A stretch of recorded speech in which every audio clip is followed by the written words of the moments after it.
college football is back.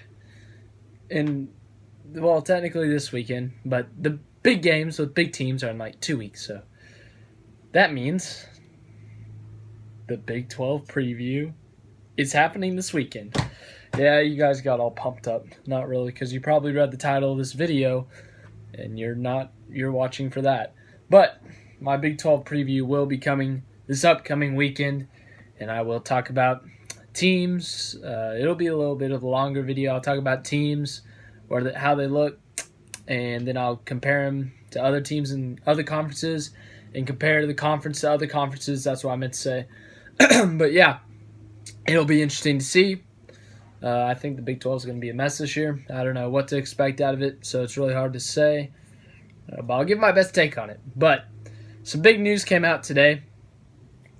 Texas coach Tom Herman announced that Sam Ehlinger would start for the first game against the Maryland the Maryland Terrapins. Game 1, he'll be starting. So, as we saw last year, Texas lost to Maryland at home. Ranked 23rd this year. They're overrated again.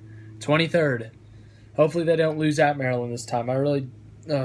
If they lose to them when Maryland's in this state right now, that'd be embarrassing. But we're not here to talk about that. We're here to talk about Ehlinger.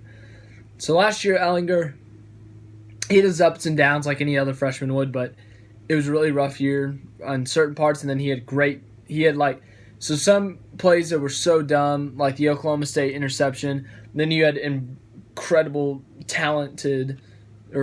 flashes of talent, like the go-ahead drive against USC and the go-ahead drive against Oklahoma. He had flashes of potential, and then he had flashes of idiocracy, or just, what are you doing, Sam? So, if we go by the numbers, last year he was 158 for 275 for 1,915 yards, so that's 58% completing. It's not that great. If he can get his accuracy up, if he can avoid those, he's out of him and Bouchel, he's definitely the one that can get out of trouble more, but he just can't. I don't know how to describe it. He's just not as accurate with throwing. Bouchel's a more accurate thrower, but Ehlinger is more mobile. Another issue Ehlinger has is he takes too many hits, which led to a concussion or a couple concussions, which took him out, which really hurt him. But so he's had his issues and he's had his what are you doing moments. So I touched on a couple of his issues and where he could improve. But obviously he was a freshman last year, so he was learning. So I think he'll take some of those learning experiences, and when he gets to those situations this year, he'll do better. I'm not saying he's going to excel and do incredible with them. He might still have a few slip-ups, but he'll definitely do better than that. And I think they'll probably hold off on all those QB runs. They'll be a little more careful with him, the offensive player callers and stuff. And then just his throwing ability is all up to him and the coaches.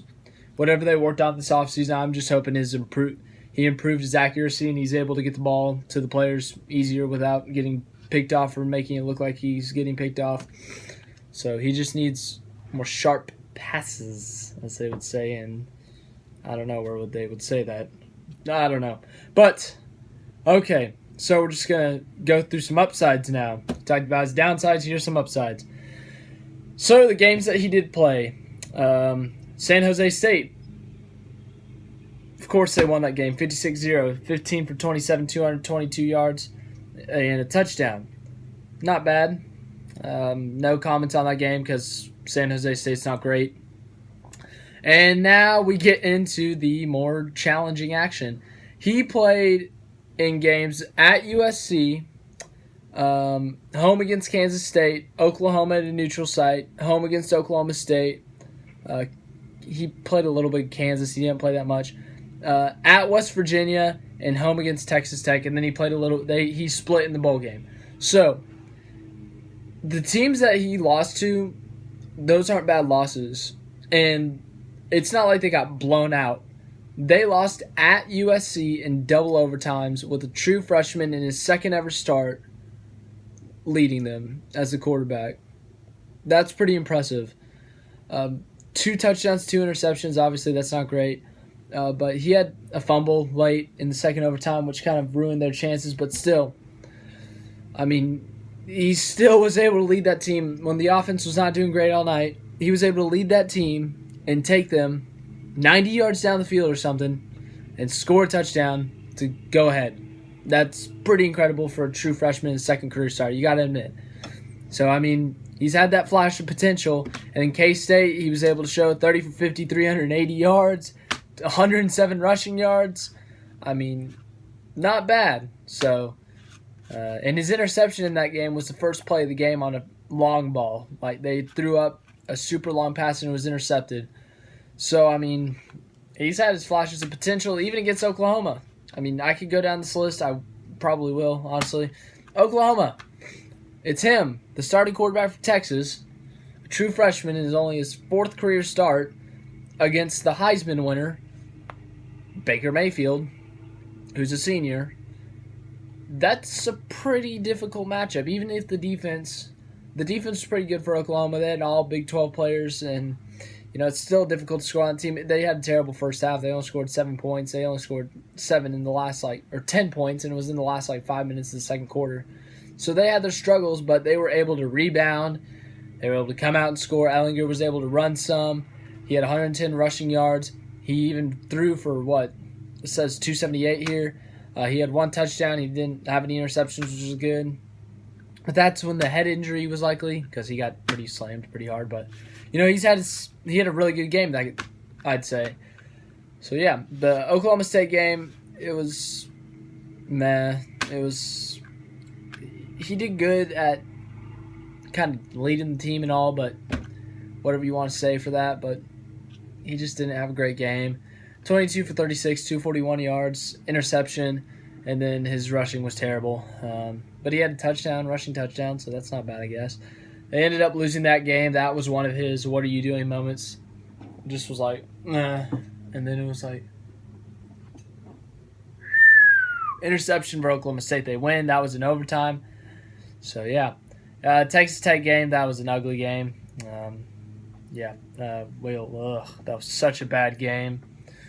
Threw 2 interceptions that game. One of them was right to the defender, which is such a dumb moment. And then West Virginia was a pretty good game. So, yeah. But obviously, both quarterbacks have shown potential that they can be good. But Ehlinger obviously was given the edge because he's more mobile. He's a younger guy. He's got more potential, more learning. He's shown flashes of it against great teams. Buechele obviously is good, but he's not great. The teams he played last year weren't as difficult. He played Baylor. He won that game. He got dominated against TCU, only scored 7 points there. Kansas, he played that game a lot. And then the Maryland game they lost. They still scored 41, so that was on the defense. But, they obviously thought Ehlinger had the edge. Tom Herman was saying whoever has better consecutive days and practices, that's who we're going to give it to. So, yeah. That's all I got for today. That's my first college football video in forever. I feel a little rusty on it. But, I'll get back into the swing of things. NASCAR stuff, that'll happen sometime this week. NBA stuff, that'll happen when it happens. Main focus right now. This weekend will be college football, Big 12 preview. Then we got Darlington the next Saturday, or Sunday actually. So that'll be interesting as well. And thank you for watching. Like, subscribe, share. If you want to see my college football playlist, go ahead and click right here. If you want to see one of my videos, I don't know what I'm going to put right here. And then click on my face if you want to subscribe, which would be awesome. You people are awesome, so subscribe by clicking on my face. Thank you.